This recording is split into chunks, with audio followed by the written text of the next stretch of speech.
Assalamualaikum warahmatullahi wabarakatuh. Perkenalkan, nama saya Nur Wardani dengan NIM 19220898. Saya dari Prodi Sistem Informasi Universitas Bina Sarana Informatika Cutmutia Kota Bekasi.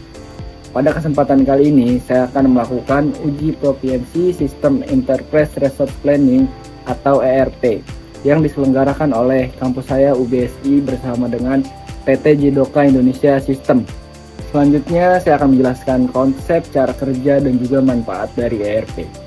Pertama, dari konsep ERP yaitu adalah sistem terintegrasi yang digunakan untuk mengelola dan mengkoordinasikan berbagai proses bisnis di dalam perusahaan. Sistem ini memastikan komunikasi dan operasional antar departemen berjalan secara terpadu dan selaras, sehingga aktivitas bisnis dapat dilakukan secara efisien dan terkontrol.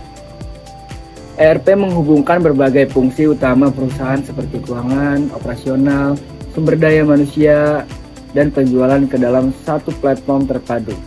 Dengan menggunakan satu sistem dan basis data yang sama, ERP memungkinkan alur kerja yang lebih efisien serta pertukaran data yang akurat dan real-time antar unit bisnis, sehingga meningkatkan kinerja organisasi secara keseluruhan. Dengan menerapkan sistem ERP, perusahaan dapat meningkatkan efisiensi operasional, akurasi data, dan kualitas pengambilan keputusan. Integrasi proses dan otomatisasi yang disediakan ERP membantu organisasi dalam mengoptimalkan penggunaan sumber daya, mengurangi kesalahan, serta mendukung perencanaan dan strategi bisnis yang lebih baik. Selanjutnya kita mengenal software Odoo, mengenal fleksibilitas dan skalabilitas sistem ERP dengan software Odoo. Odoo merupakan sistem ERP berbasis modular yang dirancang dengan arsitektur terintegrasi, di mana setiap modul seperti accounting, sales, inventory, manufacturing, dan human resource dapat diimplementasikan secara bertahap sesuai kebutuhan bisnis. Pendekatan ini memungkinkan perusahaan untuk menyesuaikan konfigurasi sistem tanpa mengganggu proses operasional yang sudah berjalan. Dengan kemampuan integrasi dan otomatisasi proses bisnis, fungsi Odoo dapat dikemukakan sebagai berikut. Pertama, dapat membantu perusahaan dalam meningkatkan efisiensi operasional. Lalu dapat mengurangi redundansi data, serta mendukung pengambilan keputusan berbasis data yang akurat dan terstruktur. Karena sebelumnya saya bekerja di warehouse, maka dari itu saya akan mengimplementasikan sistem ERP ke software Odoo dengan sebuah case kecil yang saya buat dengan Leos Warehouse dan juga modulnya adalah inventory. Sedikit saya jelaskan, Leos Warehouse menggunakan modul inventory atau stok persediaan Odoo untuk mengelola. Ada data produk, penerimaan barang dari supplier, penyimpanan stok di gudang, pengiriman barang ke customer. Tujuan utama sistem ini adalah memastikan stok tercatat akurat, alur barang jelas, dan minim kesalahan. Oke, mungkin langsung aja kita demonstrasikan penerapan sistem ERP di software Odoo-nya. Baik, saya sudah login ke website Odoo yang trial ya. Di sini adalah tampilan awal dari backend Odoo. Di sini saya login menggunakan email kampus dan saya mendapatkan uji coba gratis yaitu 14 hari karena saya sudah aktivasi. Jikalau saya belum aktivasi, maka uji cobanya hanya 3 jam saja. Lanjut saja ya. Di sini saya menggunakan modul stok persediaan. Nah, di sini ada penerimaan dan order pengiriman. Untuk penerimaan adalah contoh barang masuk untuk ke dalam gudang saya, lalu untuk order pengiriman adalah barang keluar dari gudang saya ini. Nah, lanjut saya bikin produknya terlebih dahulu di sini. Nah, saya juga telah menyiapkan contohnya ya. Sepatu saya sendiri di sini saya bikin produk masuk. Nah, sepatu saya contohnya sepatu NB kasual pria. Untuk tipe produknya saya pilih barang. Oh iya, di sini penjualan dan pembelian. Karena saya akan melakukan penerimaan barang ke gudang saya, maka pembeliannya saya pilih centang dan saya akan melakukan pengiriman barang dari gudang saya, penjualannya juga saya centang. Nah, di sini untuk tab informasi umum ada harga jual. Harga jualnya saya menjual 500.000 per unit.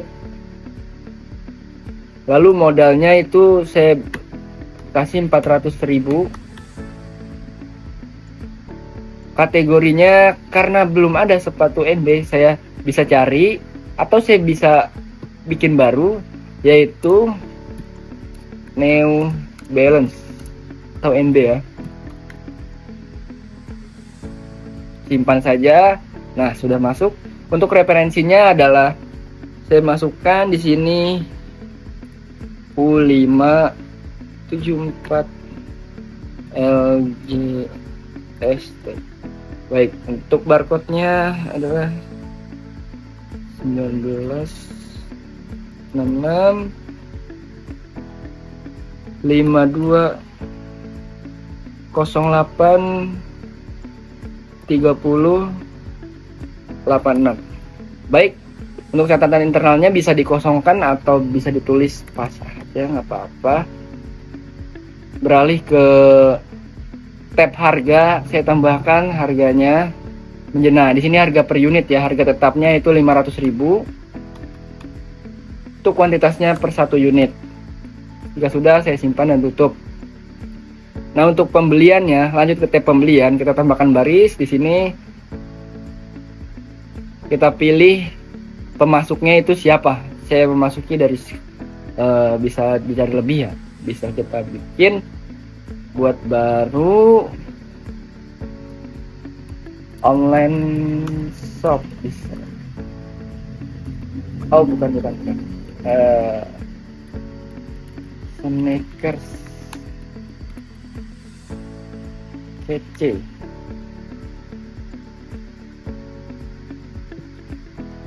Oke, sudah. Nah, untuk kuantitasnya ini adalah satu saja karena per unit ya. Stok persediaan sudah. Untuk beratnya mungkin tidak perlu ya, tidak ada ini, bisa 1 kilo saja. Sudah, ini bisa keterangan untuk tanda terima, dikosongkan saja. Baik, jika sudah diisi, kita kirim pesan. Nah, maka dari itu produk sudah berhasil terbuat. Bisa kita cek terlebih dahulu di tab produk, apakah sudah terbuat produknya. Tadi kita membuat sepatu NB casual pria. Nah, ini saya masuk ya barcode-nya, sesuai juga gambarnya. Baik, setelah itu kita akan melakukan operasi, yaitu penerimaan barang masuk. Kita masukkan ini, sepatu ini ke gudang saya. Kita masukkan. Contohnya terima dari sneaker kece, tipe operasi ya penerimaan. Nah, produknya kita pilih yang tadi kita buat. Sepatu saya ini sepatu NB casual pria, ini dia ada. Nah, untuk demand-nya ini kan satu saja ya. Mungkin karena ke gudang, maka kita masukkan yang banyak ya untuk masuk ke gudang saya ini. Jadi 100 demand ini. Demand itu sama dengan barang yang ada nantinya masuk atau aktual yang masuk. Nah, ini tanggal terjadwalnya, dokumen sumbernya. Di sini bisa kita klik delivery order ya. Kita bikin aja 01. Jika sudah, kita validasi. Nah, tadi kan stoknya 0 ya. Nah, ini barang masuknya, ini sepatu. Itu kita masukin 100 ke gudang kita. Jadi kita cek ke produk, apakah sudah masuk. Nah, ini di tangan sudah 100. Jadi produknya sudah masuk 100. Oke, jika sudah masuk, kita lanjut ke pengiriman. Jadi tidak hanya menyimpan barang saja di gudang kita, jadi kita juga bisa melakukan pengiriman terhadap online shop atau reseller. Jadi kita lakukan pengiriman. Baik, di sini alamat tujuan, contoh reseller casual. Kita buat, oh salah sedikit typo. Baik, nah tipe operasinya sudah, order pengiriman. Untuk produknya tadi, produk yang telah kita buat ya, saya buat ya. Nah ini, demandnya ini adalah kuantitas atau jumlahnya. Bisa kita masukkan, tadi ada 100 ya demand di gudang saya ini. Jadi kita kirim keluar, mungkin tidak semua, hanya saja 70. Nah ini tidak ada batas waktu karena saya langsung pengirimannya fast ya. Dokumennya ini kita kirim fast order, kita bikin FO aja 001. Oke, sudah ya. Jika sudah, langsung aja kita validasi.